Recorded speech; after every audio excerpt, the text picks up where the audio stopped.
Welcome, everyone, and thank you for coming here tonight. I'm Doris Wise-Montrose, President of Children of Jewish Holocaust Survivors. We all know that our enemies build useful coalitions. We might not have to be here today if Iran had not built a coalition of entities that shares its goal of a world without Zionism. The terrorists, state and non-state, come together and help one another. Iran, Syria, Al-Qaeda, Hezbollah, Hamas, to try to make their dreams come true. And so we too come together here today to thwart them. This evening's event is sponsored by a coalition of like-minded organizations. Each has its own bent, its own style, but all agree on the goal to prevent another attempted genocide, to protect the Jewish people, and indeed the free world from obliteration. I want to take this opportunity to thank all those who have worked together with Children of Jewish Holocaust Survivors as one to bring us to this moment. The David Horowitz Freedom Center, Michael Finch.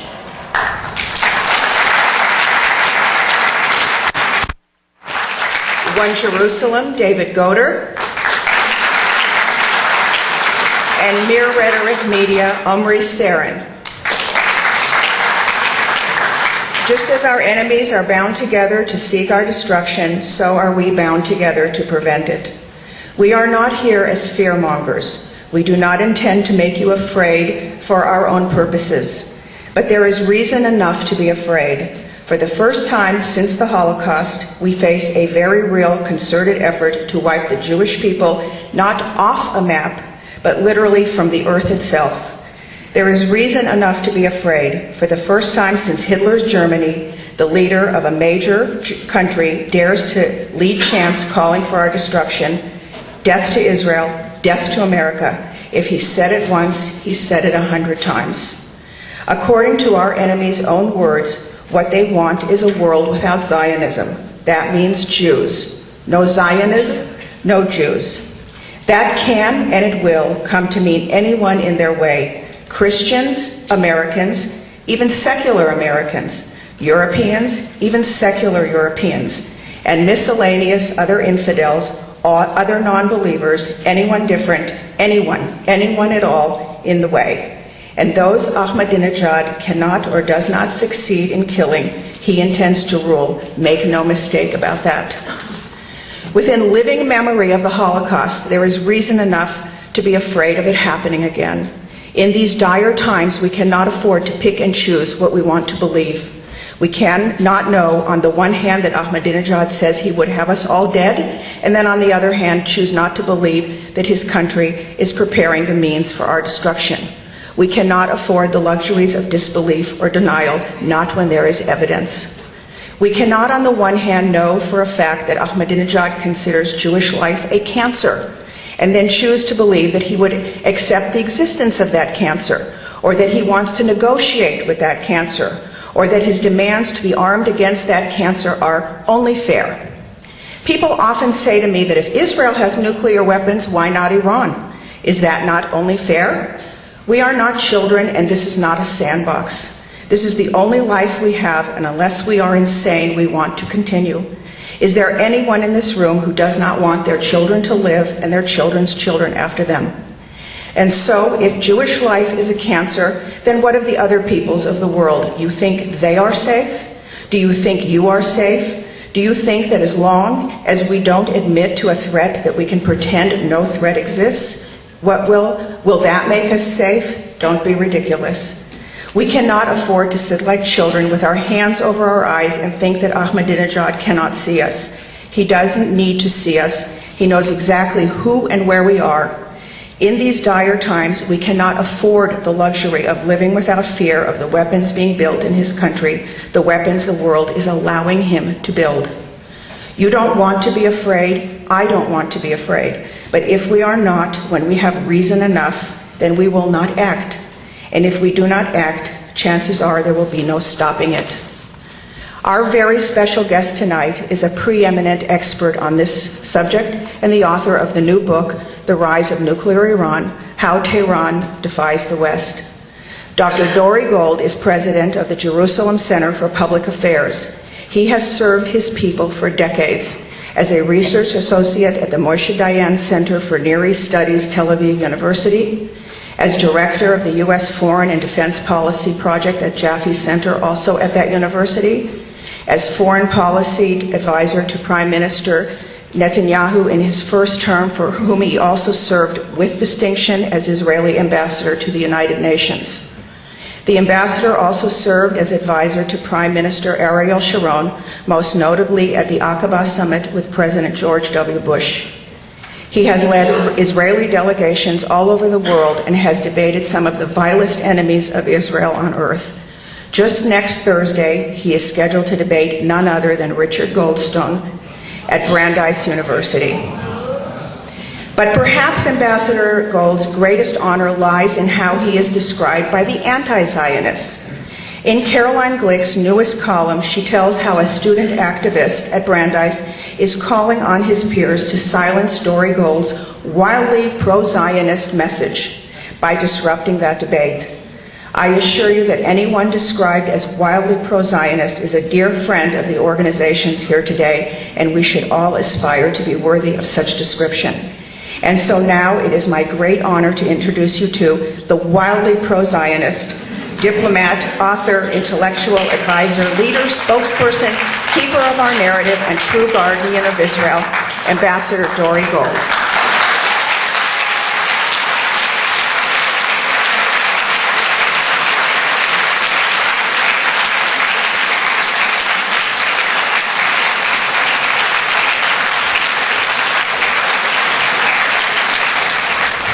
Thank you, Doris, for that very warm welcome.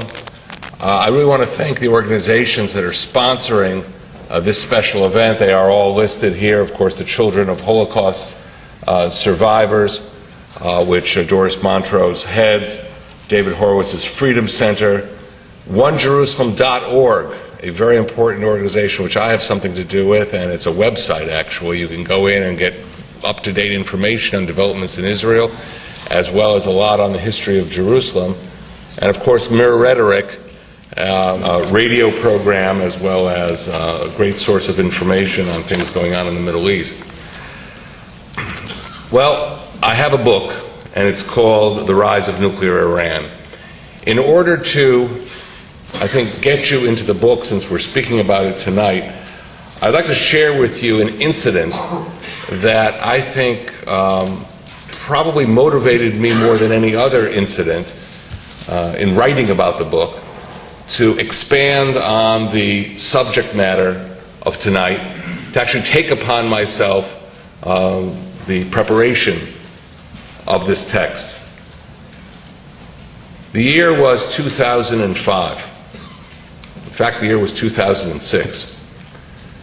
And there was an incredible meeting in Tehran which was attended by Hassan Rouhani, who had been the chief nuclear negotiator of the Iranians with the West up until 2005, until the election of Mahmoud Ahmadinejad. And Rouhani was briefing an inner group, an internal group of the Iranian leadership about nuclear negotiations. He was bitter. He had previously been head negotiator, and now he was without that position. And obviously he had an interest in explaining what a great negotiator he had been. The contents of the meeting, the actual existence of the meeting, was reported in an internal regime journal called Rahbord, which later was leaked to the Daily Telegraph in London and to the New York Times. But in all of the Persian, Farsi versions of this meeting that I was able to have people translate for me, the essence of what emerged in Hassan Rouhani's words were as follows. He spoke about what he had gained for Iran during the negotiations with the West. To bring you up to date and to remind you of the context, in 2002, it was revealed that Iran had had a secret nuclear program made up of an enrichment, uranium enrichment center at a place called Natanz, a uranium conversion center that prepares the fuel for Natanz in Isfahan, and of course a heavy water reactor in a place called Arak, A-R-A-K, not Iraq. And all of these together emerged in 2002. From 2003 to 2005 were the negotiations between Hassan Rouhani, representing Iran, and what was called the EU3. This was Great Britain, France, and Germany, who negotiated with Iran during those years. So what did Rouhani disclose in his secret meeting? And it was one sentence that sparked my interest to write this book. He said, while we were negotiating with the Europeans, we completed our plant at Isfahan. And he explained further that when the negotiations began with the Europeans, there was no uranium plant at Isfahan. There was nothing. But by the time the negotiations were over, the Isfahan plant was up and running. Now, to explain to you the significance of that Isfahan plant, it was one of the plants revealed back in 2002.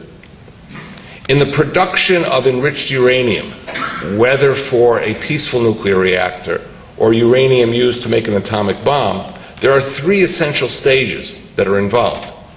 One is the mining of the uranium and the creation of an initial uranium substance called yellow cake. That's done in several, at least 2 uranium mines in Iran. The second stage is taking the yellow cake and making a gas called uranium hexafluoride, UF6 gas. And then that gas from phase 2 would go to phase 3 at a place called Natanz for spinning in centrifuges to make the uranium sufficiently rich, either for civilian use or high enriched uranium for an atomic bomb. So what Hassan Rouhani was saying was that that phase 2 element, the production of the uranium hexafluoride, that plant was finished during the negotiations. In other words, what was Rouhani telling very proudly to the Iranians? He was essentially saying, we deceived the West. We exploited the negotiating time to at least finish phase 2 of our uranium enrichment project. We outsmarted the West. And of course, what that revealed was a great deal about Iranian negotiating strategy that we have to understand for today.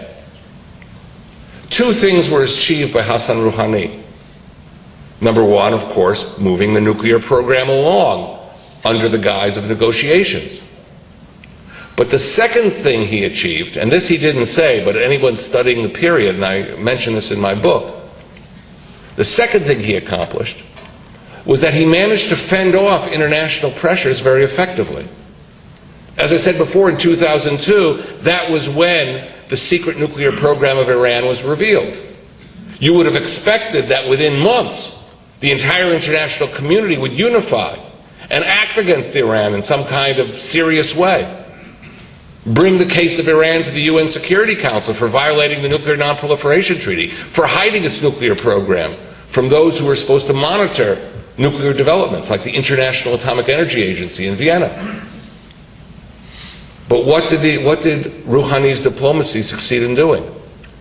If the secret Iranian program was actually revealed by the Iranian opposition in 2002, it would take until 2006, 4 years, for the United Nations Security Council for the first time to adopt a resolution calling on Iran to stop enriching uranium, to halt its enrichment project. So that was the second great accomplishment of Rouhani's diplomacy. He managed to keep international pressures off of Iran so that it could move its nuclear program just that much further. I thought of this whole Rouhani story again recently when it was revealed that yet again there was another secret nuclear facility that was discovered near Qom, the religious center of Shiism in Iran, where all the seminaries are located, or most of the seminaries are located. And that facility is smaller than the Natanz facility. It's only supposed to be able to contain 3,000 centrifuges instead of the 54,000 that are planned for Natanz. But nonetheless, Iran was under enormous pressure back in October, early October, when this Qom facility was revealed. To bring you back, we had had a sequence of UN Security Council resolutions from 2006 to 2008 saying Iran must stop enriching uranium. It must bring it to a halt. Iran totally ignored those resolutions, even though they were adopted under Chapter 7 of the UN Charter, the most severe UN sanctions that you could possibly come up with. Those were the same sanctions used against Saddam Hussein. They led to a war. So here this was applied to Iran, and Iran was in defiance of these severe UN resolutions. Now, in the period that followed, in the years that followed, Iran defying those UN resolutions, it was expected by the international community, okay, Iran, what's your plan? What's your plan for addressing the concern expressed by the United Nations Security Council? And in July of just this year, at a meeting of the G8, the industrial powers together, led by the United States and a statement of President Barack Obama, issued basically a deadline to Iran. It is now the month of July. In September, we're expecting a concrete proposal from Iran to show how you're going to suspend the enrichment of uranium. It was a deadline. It was virtually an ultimatum. A line in the sand was drawn. Why September? Because September was going to be the opening of the UN General Assembly, where all the world leaders would come to New York and then go to Pittsburgh for not the G8 but for the G20. And by then it was expected that we would see a tangible Iranian proposal. Well, in mid-September, the Iranians sent 5 pages of a program, which was really 5 pages of garble. It was 5 pages which explained that the world is changing and the old great powers will not be the great powers in the future. It's philosophical. And instead of talking about how Iran would suspend the enrichment of uranium as called for under Chapter 7 resolutions of the UN Security Council, the 5-page memo of the Iranians spoke about the fact that we needed worldwide disarmament. Thank you very much, Iran. That's not what you were supposed to do. Now, you would normally think that a country that did that would be in big trouble. But somehow the deadline of September melted down, and we got to the beginning of October. And what happened? What happened was, basically with a lot of pressure from President Sarkozy, it was revealed that the West had intelligence information that there was this secret facility near Qom. And now the world, instead of talking about suspending Iranian enrichment of uranium, was now focused on what's in the Qom facility. We've got to put together a delegation from the International Atomic Energy to get to Qom to look inside and see what's there. And in the meantime, the centrifuges in Natanz kept spinning and producing more enriched uranium. Sound familiar? This was Hassan Rouhani, version 2. There's a secret facility.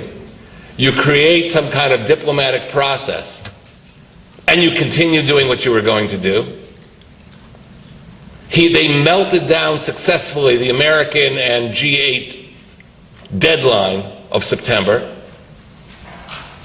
and finally they fended off international pressures. The Obama administration and others said, okay, we'll revisit this issue in the end of December. More time was bought. More uranium is enriched. It's the same method and the same goals. Now the question is, why should we be concerned? It's sort of asking the obvious to this audience, but nonetheless, there are people who say we shouldn't be concerned. Listen, countries can enrich uranium. They're allowed to have, under the Nuclear Non-Proliferation Treaty, peaceful nuclear reactors. So why should alarm bells be going off? Now, the usual thing you hear from people who start getting acquainted with the subject of Iran is that, hey, Iran has huge amounts of natural gas. It has huge amounts of oil. It's the second biggest oil reserves in the world. But the Iranians come back and say, no, our oil reserves are getting depleted. And by the way, they have a small point. Because they have been under sanctions, rightfully so, by the United States, they have not been maintaining their oil fields. And there is an Iranian assessment that says by the middle of 2015, they will not be producing enough oil for export, only for internal use. But that's not really the main issue.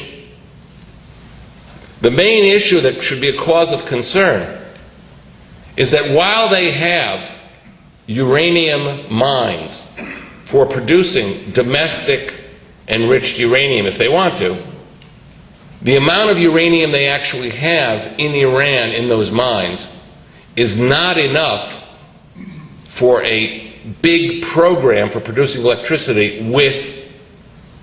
through nuclear energy. Let's say you wanted to set up 6 electricity-producing nuclear reactors across Iran to replace their reliance on petroleum. The amount of uranium they have is enough so that they could keep those reactors going for about 10 to 12 years. After that, they're out of uranium. But the amount of uranium that they have in those mines is enough to produce a lot of nuclear weapons. So that's the first revelation of why we should be concerned with this program. And why there's statements that, oh, well, we just want to produce electricity because our oil fields are sort of in bad shape, is not a genuine argument. A second reason is, let's say you have nuclear reactors for producing electricity. Do you have to enrich the fuel in your own country? Most countries in the world do not, that produce electricity from nuclear reactors, do not enrich uranium domestically. Countries like Spain or Sweden. It's too expensive. It's an expensive infrastructure to create. They import enriched uranium from outside the country. But Iran insists that it wants to be independent. But that independence, as I said before, would last 12 years. So the only reason why they are enriching uranium is because their goal is not to produce uranium that has 3.5% U-235 for a nuclear reactor.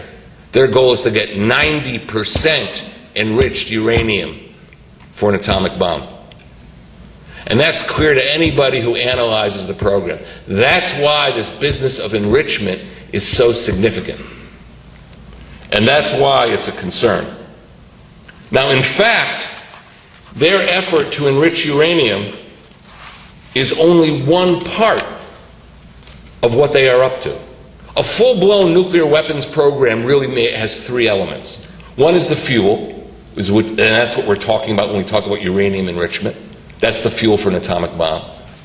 It also involves having a warhead, being able to put the nuclear device on top of a missile to shoot at a target in the Middle East or beyond. And the other is the missile program itself. Nobody builds ballistic missiles that can fly 1,000 or 2,000 kilometers to carry conventional warheads. It's expensive and it's inefficient. The only reason you build missiles like that is if you're going to carry nuclear weapons. And what we see in Iran is all 3 elements. We see the enrichment of uranium, we see the development of warheads, and we see the development of missiles, which I'll be talking about a little bit further. On the issue of warheads, I wanted to share with you, you might have read in the newspapers that the International Atomic Energy Agency had a secret report that has not been revealed, that had elements which the United States wanted published. And one of the paragraphs from that secret report I'm going to share with you tonight, because it says something about warheads. The relevant paragraph says this: the agency, meaning the International Atomic Energy Agency, has information known as the alleged studies that the Ministry of Defense of Iran has conducted and may still be conducting a comprehensive program aimed at the development of a nuclear payload to be delivered using the Shahab-3 missile system. The Shahab-3 missile system is a proven operational missile in the Iranian arsenal with 1,300-kilometer range. It can strike Israel, it can strike Saudi Arabia, and it can strike U.S. forces across the Middle East. Much of this comes from material which the Central Intelligence Agency retrieved and has already been made public. And in that material, there was actually a laptop belonging to an Iranian engineer with Farsi documents on it that the CIA got its hands on. And in there are the designs of nuclear warheads. There's even a discussion at what altitude should the explosion take place. It's like 600 feet is a good altitude for a nuclear blast, for creating the massive destruction below. That's in this. That's in this laptop. Now, had the laptop and the information around it only been in the hands of the United States, then somebody who's cynical or anti-American say, American intelligence for political purposes, like in Iraq. I mean, that's the cynical view you might get out of Europe or other parts of the world. But what happened was this intelligence was given to the International Atomic Energy Agency about the warhead. And the IAEA, the International Atomic Energy Agency, validated the American intelligence. And in fact, last year, one of the head monitors of the IAEA briefed all the ambassadors accredited to Vienna about this intelligence. Once the IAEA, and by the way, he's Finnish, he's not an American. Once the IAEA took the American intelligence and made it its own and presented it as truthful material, this intelligence now had the backing of an international body. It wasn't just American intelligence. I'm saying that not because I don't have faith in American intelligence sources, because a lot of other people don't. And here, now you have the International Atomic Energy Agency, which is a UN agency, validating American intelligence on Iranian warheads. And that's what I was reading to you. So we have the fuel, we have the warheads, and we have constantly new information about the missile systems, which only are improving. And one of the big mysteries is, why is it that people are not as alarmed about Iran as they should be? You know, when I wrote this book, when you write a book, you have to do a book tour. Now, book tours are no longer going to Barnes & Noble in Iowa and sitting and signing books. Book tours now involve a lot of international media, but they also involve public presentations. And I have to tell you, as I moved across the United States, from New York to Washington to Los Angeles to places in the Midwest, what struck me was that people had not been alarmed. They hadn't been aware of much of this information. They certainly weren't as alarmed as people in the Middle East. And I came to a conclusion that there is a whole cottage industry out there that has been trying to put the American people to sleep. Now I'm going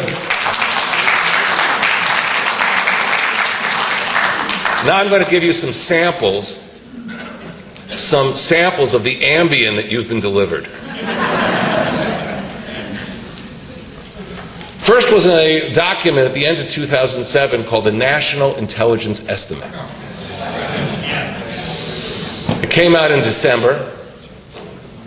That document stated, it came out with a very short summary of a much larger document. The declassified summary is what came out. And in the declassified summary, in the first statement at the top, it said, "We know with high confidence that Iran halted its nuclear weapons program in 2003. There was a footnote. The footnote says, after the word nuclear weapons program, number one, you go to the bottom of the page, and it defines, what does it mean by nuclear weapons program? It says weaponization, the production of a nuclear weapon for the top of the warhead, that was halted. It also says clandestine nuclear uranium enrichment was also halted. Now, with respect to the first thing, weaponization, I'll share with you the Israeli interpretation, because I actually had a seminar in my own think tank with the former heads of military intelligence. How did the Israelis understand the supposed halt of the weaponization in 2003? They said, yes, there was a halt.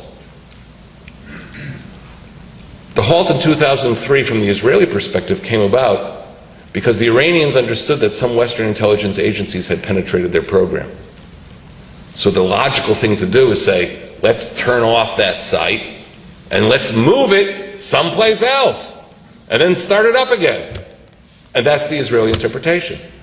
By the way, that is also the European interpretation in Germany and in Britain. Not exactly that point, but their belief was that it was resumed. So to say that the nuclear program was halted was wrong. But there's another interesting element which ties to this enrichment facility that was found in Qom. And now we really see the deception in this, in the NIE, in the National Intelligence Estimate. Because the National Intelligence Estimate said in that footnote, what was halted? Also clandestine enrichment facilities. Tell me the name of a clandestine enrichment facility in 2003. The Qom facility that was just discovered. In fact, if you go to the website of the White House, you're going to find two senior officials who were giving an intelligence briefing. They said senior administration official. They wouldn't give you the name. And those two senior intelligence officials that give the briefing, which is on the website of the White House, say, we knew about the Qom facility for several years. That's done in 2009, that press conference, with the senior intelligence official. Now the word several, what does several mean to you? Does several mean a year ago? More than two. That is given in 2009. When was the NIE written? The end of 2007. That means when the NIE was delivered to the American people and to the world as a whole, American intelligence authorities knew about the Qom facility. And it wasn't turned off. It was still being built. So obviously, this was a glaring hole in the NIE. Now, I don't know why the authors of the NIE did this. That I leave to other people to analyze. But clearly, that's part of the process of putting people to sleep. I'll share with you another one. Doris was talking about the statements of Ahmadinejad. She was alluding to them, to destroy the state of Israel, to commit basically genocide. And as you know, Ahmadinejad had made the statement that Israel should be wiped off the map. By the way, he wasn't the first and only senior Iranian to say that. In 2002, similar statements were made by the supreme leader of Iran, Ayatollah Ali Khamenei. Now, the cottage industry that's been busy putting people to sleep manufactured a number of interpretations about what Ahmadinejad said. First of all, they told us that Ahmadinejad literally said not to wipe Israel off the map, but to wipe the Jerusalem occupying regime off the map. That's true, literal. It's a Jerusalem occupying regime. One of the people who was pushing this is Professor Juan Cole of the University of Michigan. But he had a lot of followers. And when he was saying the Jerusalem occupying regime, many in that academic circle started saying, Iran doesn't want to physically destroy Israel, it just wants regime change. Regime change. It wants to replace the Zionist regime with some post-Zionist regime. But they don't want to destroy Israel with rockets and missiles. That's a misinterpretation. That's an intended exaggeration. One of the former heads in the British Foreign Office of the Iranian division wrote in a book that he recently put out, once the Iranians took these statements of either Ali Khamenei or Ahmadinejad and put them on a billboard, and took the billboard and fastened the billboard to a tractor trailer in Tehran carrying a Shihab-3 missile, the Iranians themselves reminded the whole world that Professor Juan Cole of the University of Michigan doesn't know what he's talking about.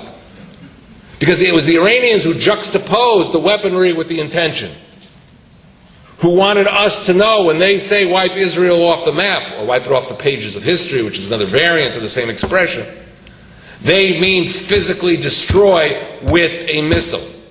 In this case, a Shihab-3 missile. And since they're developing a nuclear warhead for the Shahab 3 missile, there you go. They're stating it rather openly, and they shouldn't be misinterpreted. But obviously, the cottage industry has been trying to misinterpret it so that people will go to sleep. I'll give you another case. There's an institute that I had never heard of in Washington called the East-West Institute. And I've heard of Brookings, I've heard of Heritage, I've heard of AEI. East-West Institute I had never heard of until March of 2009.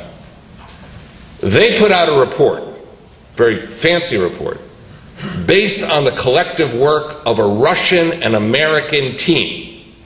Note the Russian involvement, it's important. And this team wrote two things. It was all under the rubric of don't worry about the Iranian missile program. It's not as advanced as you think. Number one, they don't have solid-fueled propulsion engines. Only liquid-fueled. Liquid-fueled are more primitive.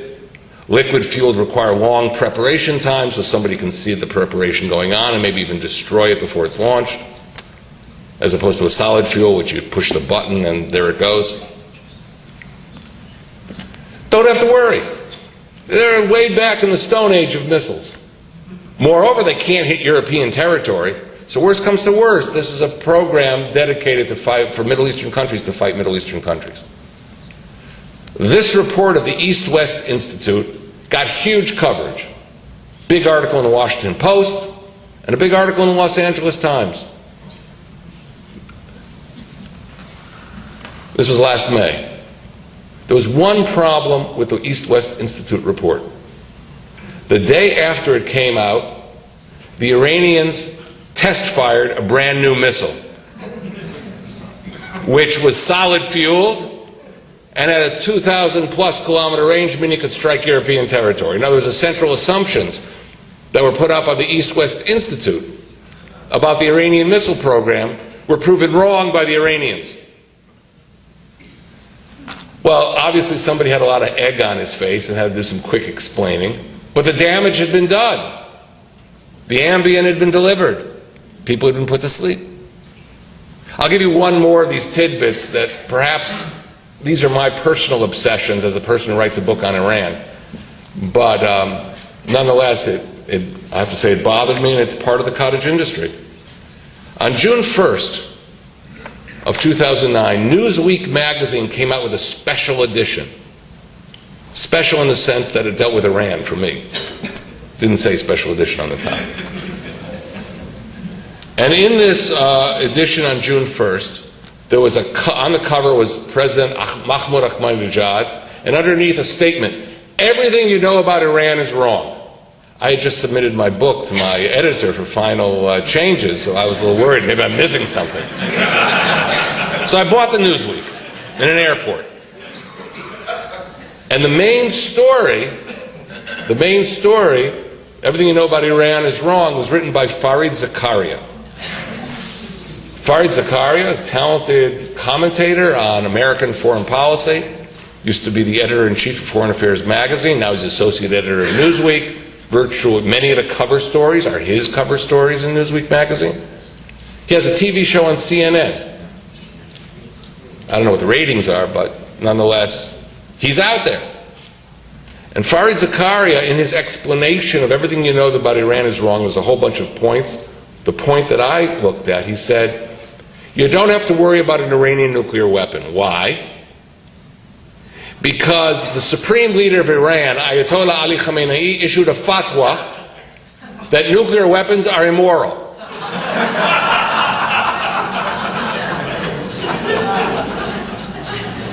We can relax.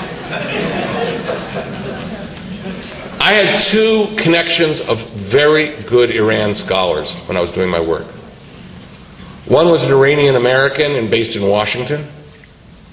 And another was an Israeli team that had been connected to our intelligence services. And I met with both. And I said, did you ever hear about this nuclear fatwa? I personally had run into the nuclear fatwa story because the Iranians used to tell this, excuse me, my Persian, Baba Maisa. to the International Atomic Energy Agency in Vienna. We have a fatwa. We can't possibly be developing nuclear weapons. Don't worry. So, I asked both of these two different teams, one American and one Israeli, what's with the nuclear fatwa? Both of them separately went to the website of the Supreme Leader of Iran, Ali Khamenei, and on the website there's a button you can get to all his fatwas. And the website is very carefully updated. I mean, this is the representative of the hidden imam on earth. This is an important guy. If he issues a fatwa, you better in 24 hours update the website, or you're cooked. And guess what? There is no nuclear fatwa. It's not on his website. It doesn't exist. But how many Americans read Newsweek on June 1st? How many people said, you know what? Maybe this whole thing is overstated. Put it together with the East-West Institute, put it together with the NIE, put it together with Professor Juan Cole and his supporters who say, you mistranslated or misunderstood. Ahmadinejad wants regime change, not to destroy Israel. And together you get just a sampling of how people have been put to sleep in the United States and the world. I want to suggest to you, without being alarmist, what are the implications of a nuclear Iran? I haven't even gone into the theology of Iran, which I go into in the book. The Hojatiya Society, which believes in accelerating the arrival of the hidden imam, the 12th imam, by creating global chaos. I haven't gone into that, and I won't go into it now unless questions and answers somebody really wants me to. Obviously, we in Israel have to make a very careful evaluation. Should Iran cross the nuclear threshold, will they use atomic weapons against Israel in a first strike? And that's an evaluation, a very hard one that we're going to have to make, and we are making in Israel. But I'm now in the United States, and the question is, how does this affect you here? Although all of you, I'm sure, are concerned with the future of Israel. But how does it affect America? I'll tell you how it affects America in two ways. Number one, for the first time, we will have a nuclear umbrella over international terrorism. Iran today is the largest exporter of international terrorism in the world. It's engaged in Afghanistan, supporting the Taliban. It's engaged in Iraq with a variety of Shiite militias. It's engaged with Hamas, it's engaged with Islamic Jihad, it's engaged with Hezbollah. Hezbollah is a branch of Iranian intelligence. And Hezbollah is not just confined to Lebanon. Hezbollah was in Saudi Arabia, in Khobar Towers in 1996, and still has a branch there. It's involved in Bahrain. It's involved in Kuwait. We'll get to that. Now, what does it mean to have an umbrella over this vast industry of international terrorism? In 2001, on 9/11, the United States of America was attacked. It was attacked by Al-Qaeda, who had sanctuary in Afghanistan under the Taliban. And you remember how the United States reacted immediately. It basically said to the Taliban, you either turn over Al-Qaeda or we're taking you down. The Taliban did not turn over Al-Qaeda. And the Taliban did not have nuclear weapons, nor did they have long-range missiles. And so the United States and its NATO allies basically declared war, took down the Taliban regime out of Kabul. It's true they ran to the hills and in the interim became stronger using the services of Pakistan. But basically the United States sent a message to the world. You attack the American homeland, we take down your regime. And that was clear to everybody. And the United States scored a great deal of deterrence vis-a-vis international Islamic terrorism as a result. Now fast forward from 2001 to 2012. I'm just taking 2012 randomly. Could be 2011. Iran has nuclear weapons and long-range delivery systems. And either Iran, using Hezbollah attacks targets in the West, or a Sunni organization based in Iran, like Al-Qaeda, attacks the West. You know that after the U.S. took down the Taliban regime in Afghanistan, al-Qaeda split. Part of them went to Pakistan, and part of them went into Iran. And it is known in American intelligence circles that in 2003, when Saudi Arabia was struck by an al-Qaeda attack in Riyadh, the orders came out of Iranian territory. An al-Qaeda, Sunni organization. So if they strike in the future, in 2011 or 2012, can the United States retaliate against a nuclear Iran? Will the Senate authorize this? Will the Europeans go along with it? It's a whole different world. And that different world means that the balance of power between global Islamic terrorism and the West will shift. That's the immediate implication of a nuclear Iran. It's not that they're going to push a button in Tehran and launch a missile in New York. That could happen in 10 years. But now that's the immediate implication. The second is something you alluded to, referred to. And that is, Iran is not just a Middle Eastern entity any longer. Over the last number of years, Iran has penetrated South America, Latin America, Central America, as well as South America. They've opened up 6 embassies in recent years. Today, members of Hezbollah can go into Caracas without travel documents, without a passport, without a visa. And they are active in spreading their influence. By the way, both Ecuador and Venezuela are exporters of uranium. Who needs more uranium? Iran. But more than that, they're establishing a terrorist presence down there. They are working, according to reports in the Mexican press, of working with the drug cartels. Drug cartels know how to penetrate American territory from Mexico. So all those little pieces are coming together. And you put that with the nuclear umbrella and you have a much more robust threat. By the way, if you investigate the statements of U.S. officials, from Robert Gates to Hillary Clinton to the commanders of the U.S. Southcom, you will find increasing concern with the Iranian penetration of Latin America. So, Iran obtaining nuclear weapons should not be swept under the rug. People should not go to sleep. But it's something we have to actively prevent. And I'll give you an example of something that has to be done yesterday. I'm very pleased to see that 2 congressional committees have moved legislation forward to putting new severe sanctions on Iran, like a gasoline quarantine. But that's not enough. Those proposals, that proposed legislation has to move out of committee to a vote on the full House floor, the floor of the House of Representatives and the House and the Senate floor, so that it becomes law. And as far as I can tell, I'm not sure how motivated legislators feel of moving that out of committee to a full vote of the House and the Senate, because that's the only way it's going to have any impact. Do I think that a gasoline quarantine on Iran? Iran is dependent on importing gasoline from outside because it has limited refinery capacity. Do I think that's going to get them to break their will? No. But it will demonstrate American will. It will demonstrate Western will.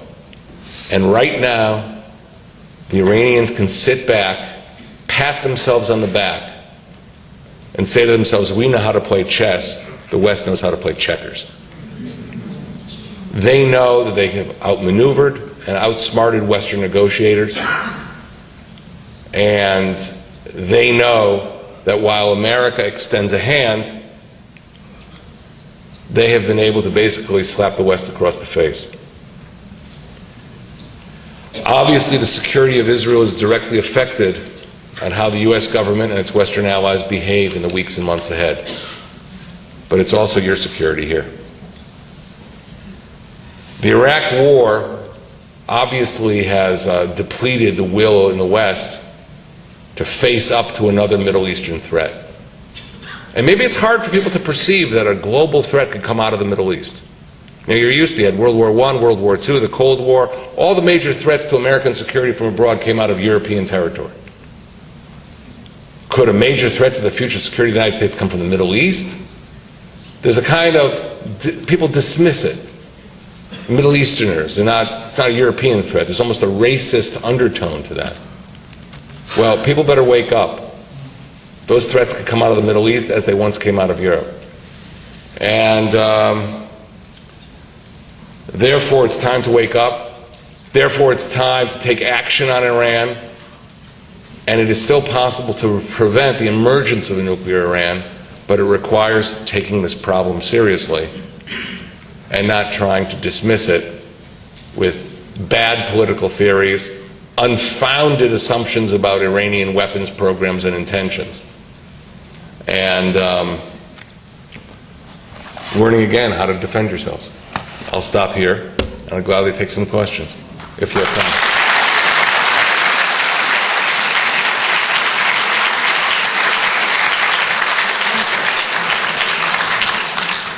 It just seems to me that President Obama is playing this down right now. Is he doing it in a kind of a more diplomatic way, or is he actually not believing it? Is he on-handing it, let's say? Every administration comes into office with a certain set of predispositions. And the predisposition of the Obama administration was engagement. The assumption was previous U.S. governments had not engaged the Iranians, hadn't spoken to them, hadn't reached out to them. The new administration would reach out, create a dialogue. They would have joint interests, perhaps in Afghanistan and in Iraq. And perhaps Iran could be dealt with diplomatically. Well, guess what? The Iranians are not interested in working with the United States to make Iraq a better place. The Iranians are trying to funnel weapons into Iraq all the time.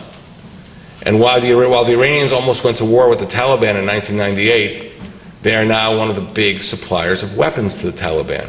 So in the two most important theaters of war of the United States, Iran is a negative influence. And I think the administration now faces the hard pavement of reality, and its policies have to change. And I think they admit it themselves. You might remember that President Obama came out with it was called the Nowruz video clip. Nowruz is the Iranian New Year. And he reached out to Iran. He talked about the Islamic Republic of Iran. He didn't just talk about the Iranian people. And Ahmadinejad came back a few days later. This was translated on the website of Memory. And he said, "You no longer have the power to defend your interests. You're weak." That was the Iranian reaction to the Nowruz film clip of President Obama. So I think President Obama has tried outreach. I think he has tried engagement. Clearly, that is not what the Iranians want. The Iranians see themselves as a great power, as inheriting the Middle East. And the only people who are more scared than Israelis about this are the Arabs in the Persian Gulf. Israel has basically said that they're going to do what they have to do. Is Israel capable of bombing successfully these deeply rooted atomic facilities? I am currently not an Israeli official or an Israeli ambassador in any official capacity, but I am still affected by my old instructions, which were never get into operational details, even if I knew them or don't. All I can say is Israel has been studying this problem for more than 10 years, and Israel will defend itself if it has to defend itself. I have a question. I don't believe Russia or China will allow anything to happen for their own vested interest, if nothing else, just to be anti-US. I don't know if Israel has enough technology to deal with land, air, sea problems in dealing with this. Do you have any sense of timing, of any sense of urgency, of any sense of Israel being able, if the U.S. says, you know what, we're afraid about asking Obama, he may be against us, and just like Brzezinski said, shoot us down as we try and go over certain airspace. Do you have any thoughts on that? Again, I don't want to speculate about what I would call Tom Clancy scenarios, but I will tell you your point about China and Russia is very important. Because, again, one of the predispositions of the Obama administration was, let's deal with everything multilaterally. Let's go through the UN Security Council. And if you have China and Russia determined to block any initiative against the U.S. to move harshly with Iran, then you can't wait for the UN Security Council. It's like waiting for Godot. And I think you're going to end up having coalitions of the willing. Right now, the French, the Germans, and the British are very hawkish on Iran. And there are other parties in the world who also are hawkish on Iran, and you have to work with what you've got, but I don't think you can wait for the whole UN Security Council. It just doesn't work that way. I think they'll block us. Oh, wait, you had another question of urgency. There was a report of the International Atomic Energy Agency. They come out with new reports every couple of months in which they inform you, based on the known nuclear facilities, how much enriched uranium the Iranians have. So in August, like beginning of September, they came out with a report, and if you summarize all the enrichment data they had, the Iranians already had 1,508 kilograms of low enriched uranium. Now, those who specialize in this field say that you need minimally 700 kilograms of low enriched uranium, which you then bring to weapons grade uranium through high enrichment to produce 20 kilograms of the weapons grade fuel. 700 gives you 20. If they had 1,500 in August, that means in theory, assuming the purity of the uranium and not foreign substances in there, they already had in August enough low enriched uranium to manufacture 2 atomic bombs. So every day that passes without stopping this program, that supply of low enriched uranium increases. Now, that low enriched uranium is monitored by the International Atomic Energy Agency. But there's something called nuclear breakout. North Korea was monitored too up till 2002. Then the North Korean program was different. It was a plutonium-based program. And that involved taking the spent fuel rods from the North Korean reactor and deriving plutonium from them.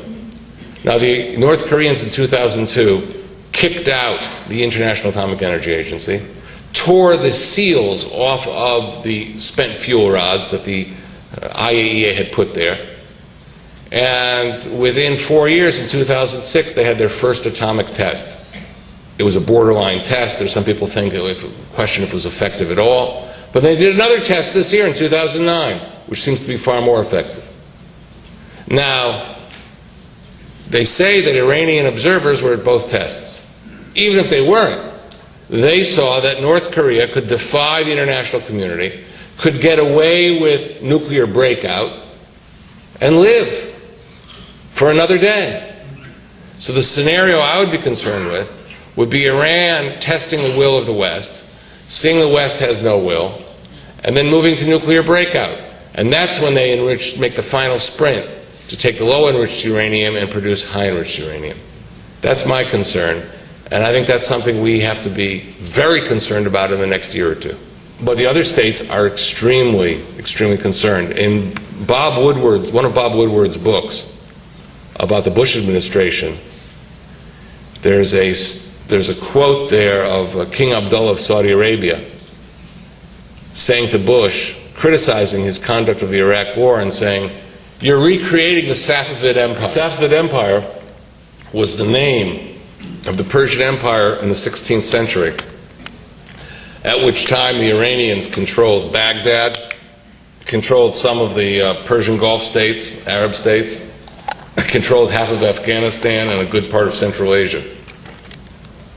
And here, the Arabs with good historical memory were saying to Bush, "You're recreating this empire." So I think if that is really a reflection of Saudi concern, they are very worried. Whether that would lead to overt cooperation with Israel, I don't know. But I'm sure that under the table, they're willing to talk about a lot of things. Thank you. In June, the world was shocked by a the virulence of the opposition to the fraudulent election in Iran. Two questions. First of all, if the opposition were to take over, would it make any difference in regard to what's happening with the nuclear program? And secondly, why was the Obama response so pallid in regard to supporting people who were objecting to a fraudulent election? Any comment there?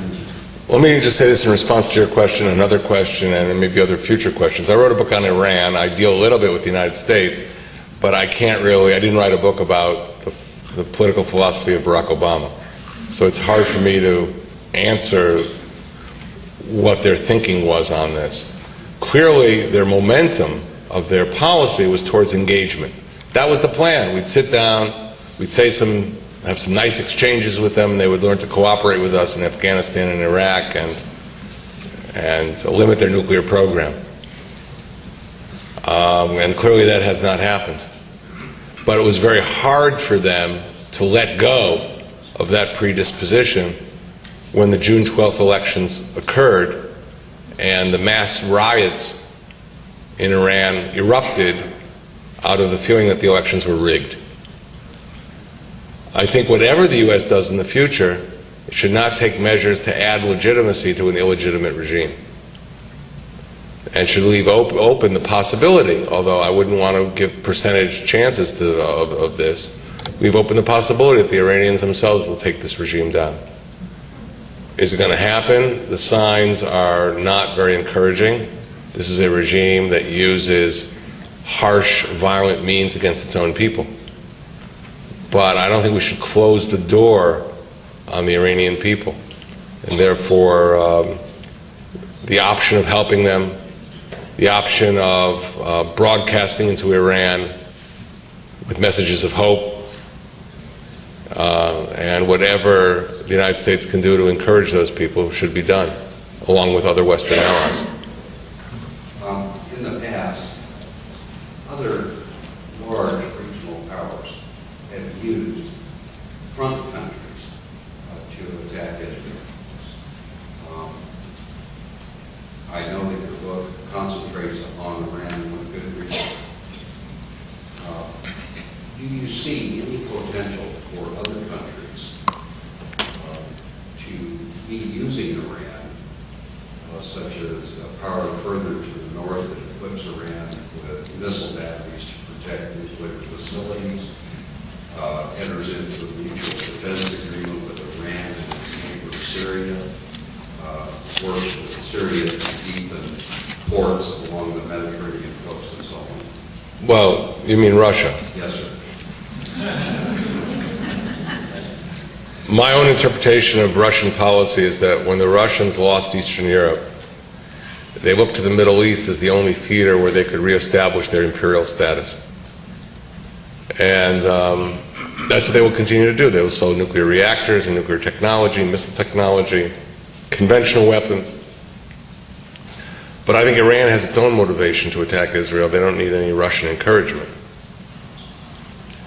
And obviously this whole question of the S-300 anti-missile system that the Russians want to sell to Iran probably best exemplifies the Russian dilemma, because they want that influence and that power, but at the same time, I'm not sure they want to see a nuclear Iran with a full operational nuclear capacity.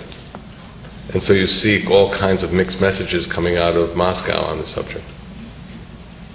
Speculating how much enriched uranium can Israel tolerate before it absolutely has to do something.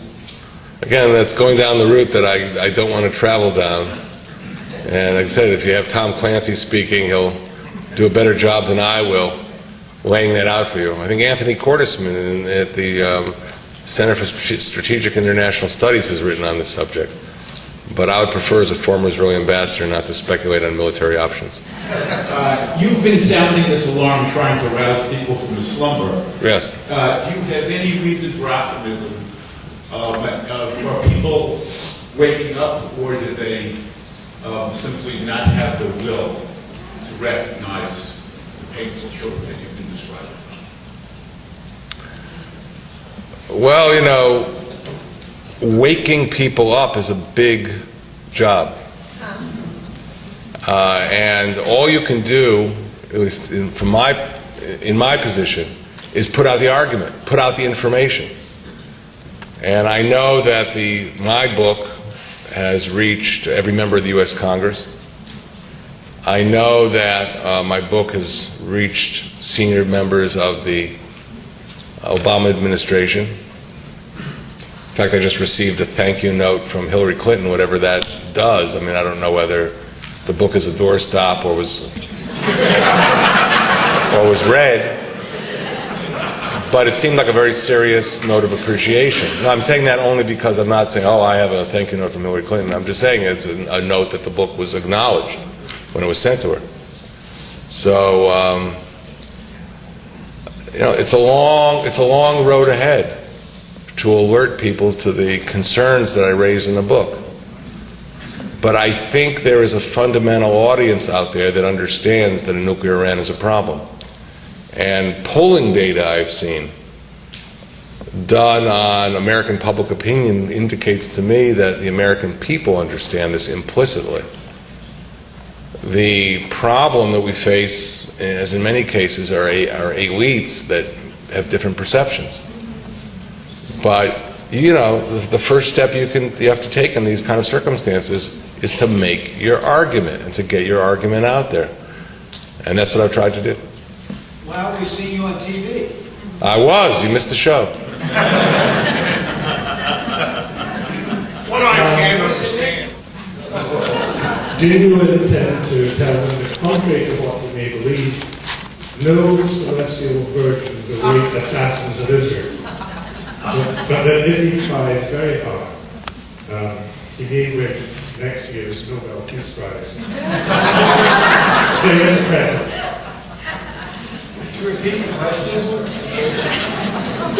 The question involved the ambassador's upcoming debate with Judge Goldstone and some of what he intends to say. Well, I wish I could use the same colorful language at Brandeis on Thursday night. But obviously, Goldstone has made allegations not just about a few Israeli officers, but about the whole people of Israel. And I plan to speak about that. And I plan to also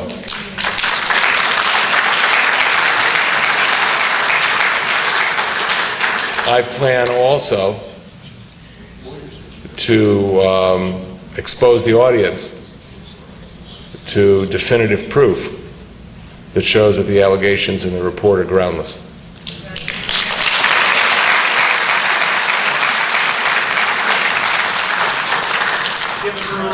It's in connection with what you were talking about, that the only people who are more afraid than Israel from Iran nuclear are the Arabs.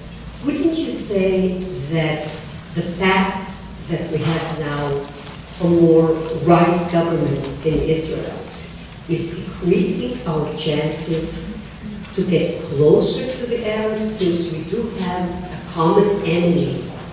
Maybe if our government would have been less right, maybe that would have caused us to come closer to them. I'm not saying it should be or shouldn't. Let me that's decreasing. Let me answer your question. I was asked the same exact question on MSNBC. And I will tell you the answer I gave. I said, if we asked the Saudi defense minister if he would refuse American assistance to defend the Ras Tanura oil outlet in the Persian Gulf from an Iranian attack, unless Israel freezes the construction of verandas in the Israeli settlement of Itamar, I very much doubt that that request would be made. In other words, the Saudis understand the real priorities in the Middle East. They would love it if Israel and the Palestinians reached a breakthrough. They are completely realistic, understanding the limitations of Palestinian politics today, which are completely divided between Hamas on the one hand in Gaza and a very weak, and I would say even getting weaker, Fatah organization in the West Bank.